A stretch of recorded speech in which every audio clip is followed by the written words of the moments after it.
Assalamualaikum semuanya, ini lagi bersama Isni and welcome back to Friday WriteDay with me where we're going to upload research and writing content every Friday. Isa ka bang estudyante na hindi alam kung saan ka magsa-start sa iyong research or are you an aspiring researcher na bago pa lang sa career na ito? Or someone who just wants to know about research simply because they wanna know?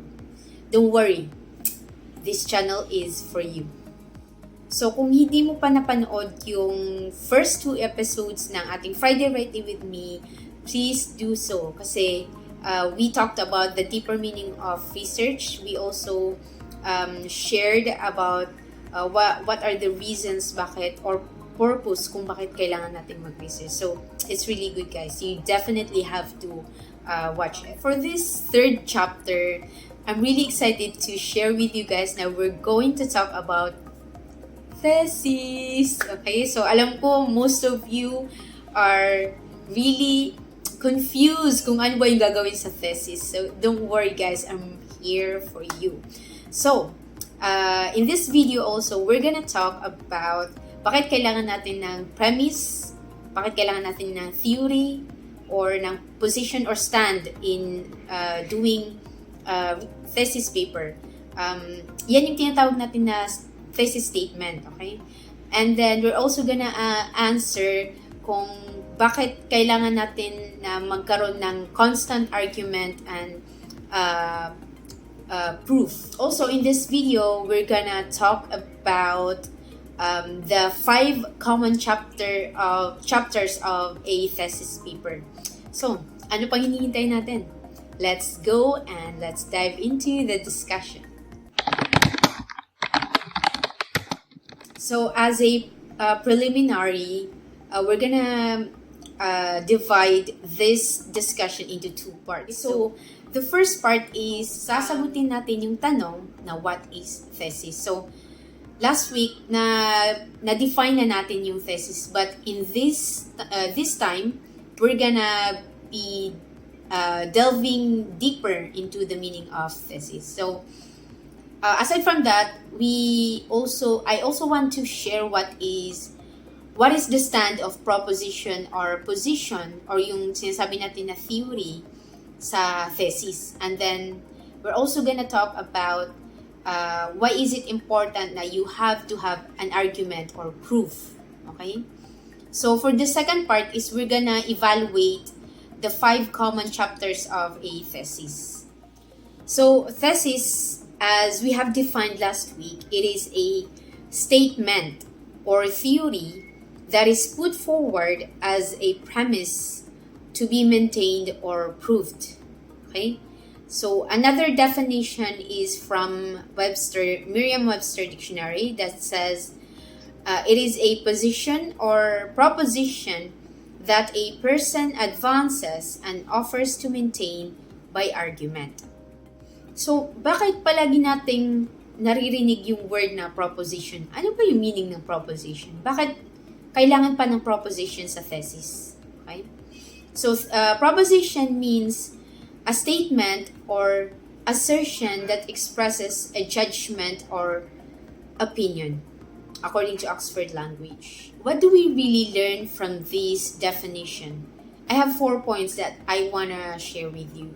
First is thesis, according to different definition, it is a statement. So, see, thesis a statement. So, you would ask na, so if it is a statement, then why do we even have to write different chapters in it?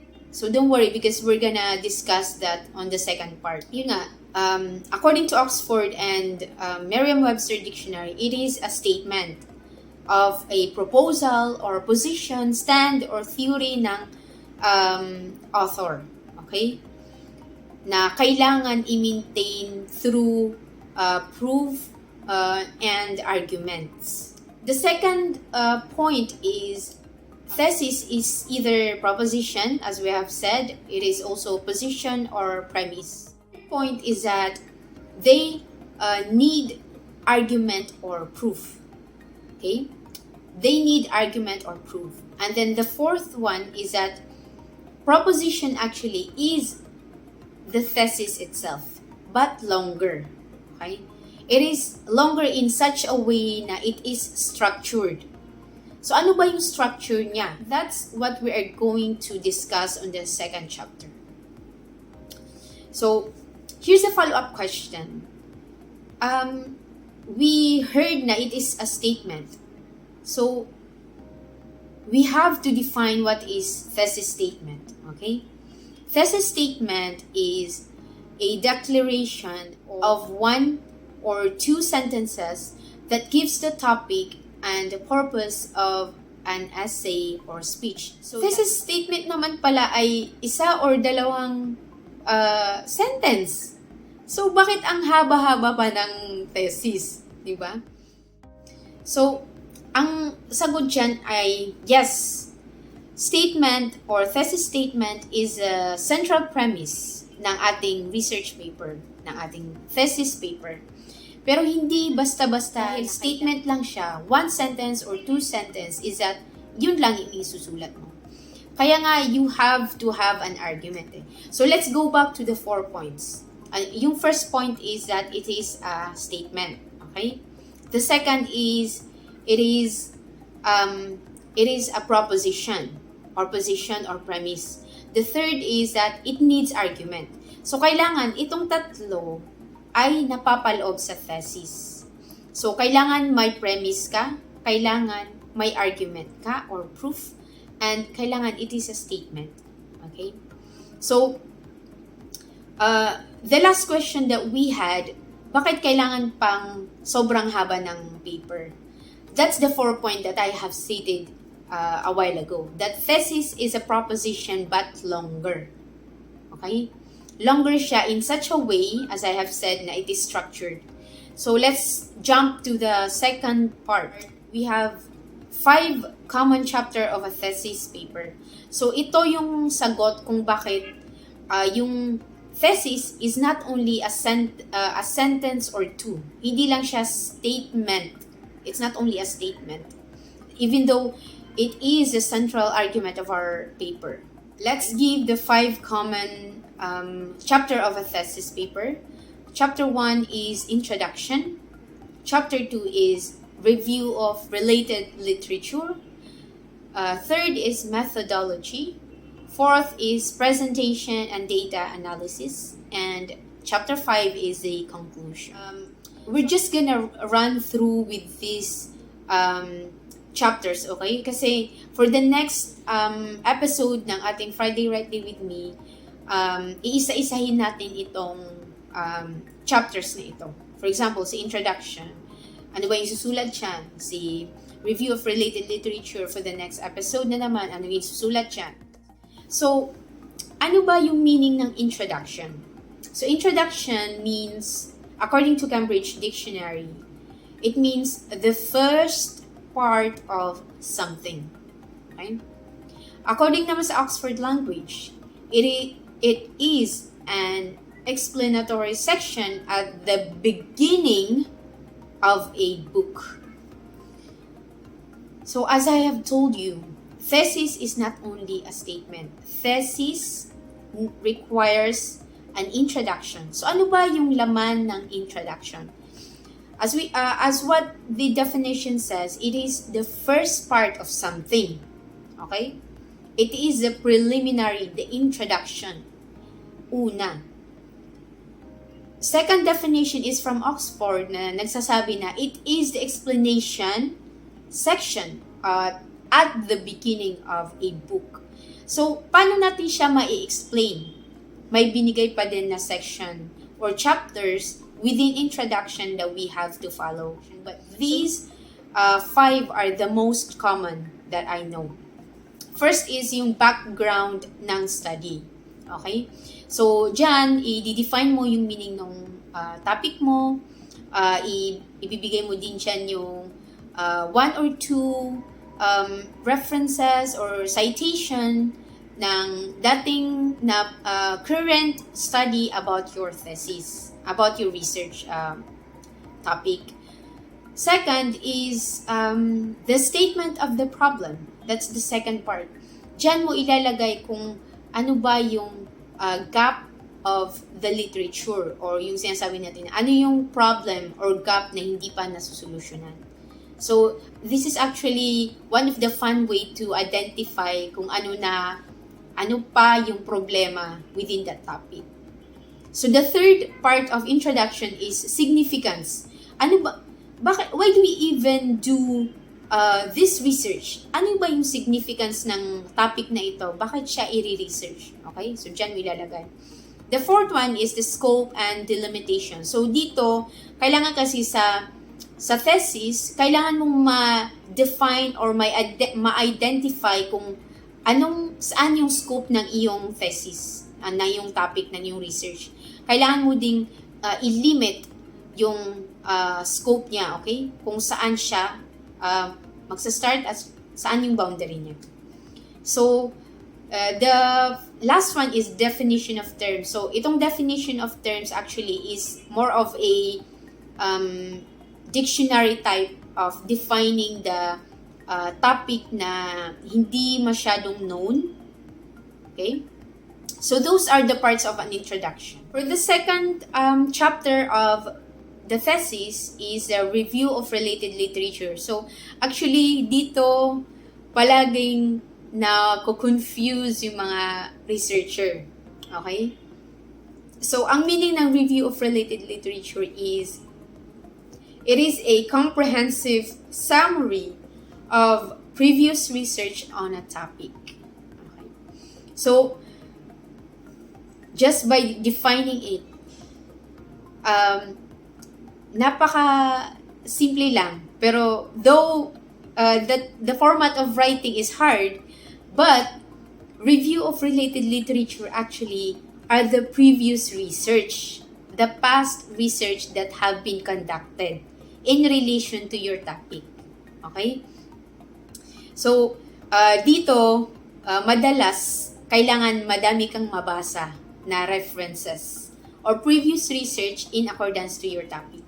So, there's actually a method in writing review of related literature. So, I'm gonna be sharing with you that for the coming episodes.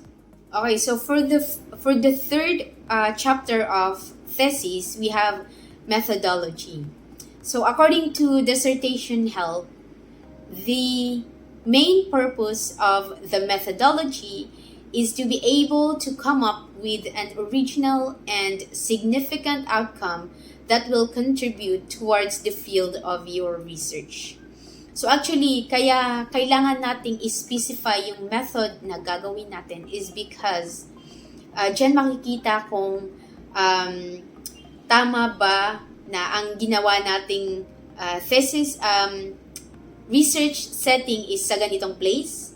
Yung sampling data natin na mga teachers is totoong ganong kadami. Yung procedure. So, methodology actually is the unique part or your main. Yan yung sayo. Okay?